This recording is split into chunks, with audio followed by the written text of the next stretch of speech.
Brazil might be heading into the 2026 FIFA World Cup with an attacking lineup so terrifying, so explosively talented, that even imagining stopping them feels impossible.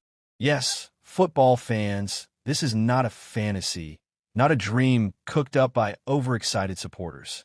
This is the real, evolving Brazilian forward line that Carlo Ancelotti is quietly assembling behind the scenes.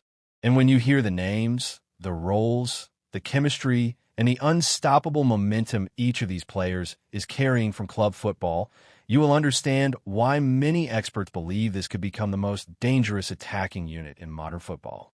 Picture this. On the left side, the unstoppable force of Vinícius Júnior. On the right, the electric flair of Raphinha Diaz. And between them, orchestrating the chaos like a master magician, Neymar Jr. Now imagine their backups.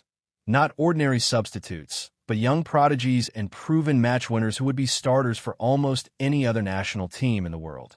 We're talking about the Chelsea wonderkid Estevao Willian, Arsenal's Champions League record breaker Gabriel Martinelli, Real Madrid's silent assassin Rodrygo, and the rising star Joao Pedro, who has been in blistering form.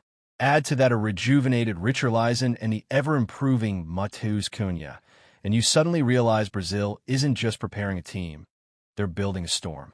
A storm that is ready to hit North America in 2026 and challenge every single defensive line that dares to stand in their way.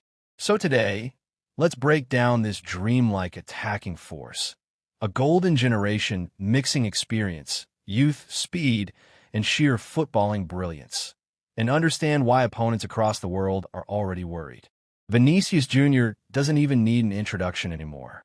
On his day, he is virtually unplayable, a nightmare for any defender, a spark of chaos who can dismantle entire backlands with a single burst of pace.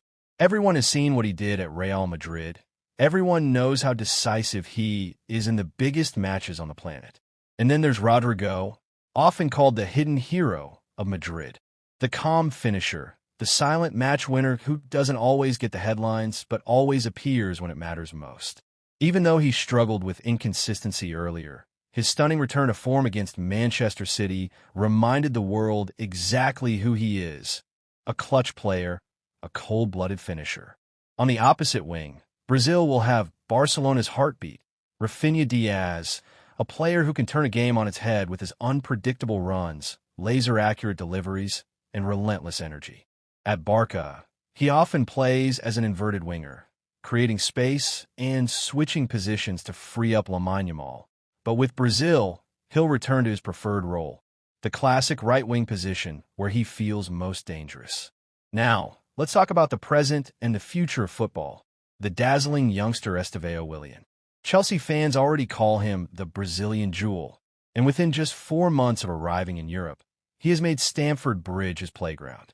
His dribbling, unpredictability, and confidence at such a young age have made him one of the most talked-about players in world football. Many believe he will become Brazil's most impactful talent at the 2026 World Cup, bursting into the global spotlight in the same way young Neymar once did. And speaking of Chelsea, Joao Pedro is another Brazilian making waves in England, scoring consistently and proving he belongs among the elite. Richarlison, meanwhile, is slowly recovering his form, regaining sharpness, hunger, and that trademark aggression that once made him one of Brazil's most trusted forwards. But perhaps one of Brazil's most exciting weapons is coming from the red half of North London, Arsenal's Gabriel Martinelli, the man who is rewriting Champions League history. He recently became the first Arsenal player ever to score in 5 consecutive Champions League matches, proving that he is not just a promising youngster, but a full-fledged big-game performer. His pace, finishing, and direct playing style make him the perfect alternative on the left wing, and in many countries, he would be the automatic starter. In Brazil's team, he is competing with Vinícius Júnior, which tells you just how absurdly stacked this attack is. And now we come to the heart of the Brazilian dream. Neymar Jr. wearing the Santos jersey once again. Neymar seems reborn, reignited, and reconnected with the roots of his footballing identity. His royal comeback is almost certain, and Brazil supporters are counting down the days until he returns to lead the national team. Whether as a classic number 10 or a free-roaming playmaker, Neymar's vision, creativity, and experience will be priceless. Behind him, Manchester United's Matheus Cunha is shining brightly, proving he can be the perfect replacement whenever Neymar is unavailable. And at the central striker position, Brazil has multiple options: Joao Pedro, Richarlison, and possibly more from the new generation emerging each year. All of this leads to one simple question. When these players assemble under one flag in one squad, with one purpose, who can possibly stop them? Imagine Carlo Ancelotti laying out his starting 11. On the left wing, Vinícius Junior. His backups? Gabriel Martinelli and Rodrygo. On the right wing, Raphinha Diaz. His immediate alternative? The unstoppable, fearless Estevao Willian. At number 10, Neymar Jr., with Matheus Cunha ready to step in without hesitation. And at striker, a rotation of sharp, hungry forwards who can hurt any defense. It's the type of squad that doesn't just challenge opponents, it overwhelms them. This is not just depth. This is a luxury that only a handful of nations in football history have ever possessed. So as the world counts down to the 2026 World Cup, one thing is becoming clearer every day. Brazil isn't coming to compete. Brazil is coming to conquer. And the biggest question remains, who, if anyone, can stop this Brazilian forward line?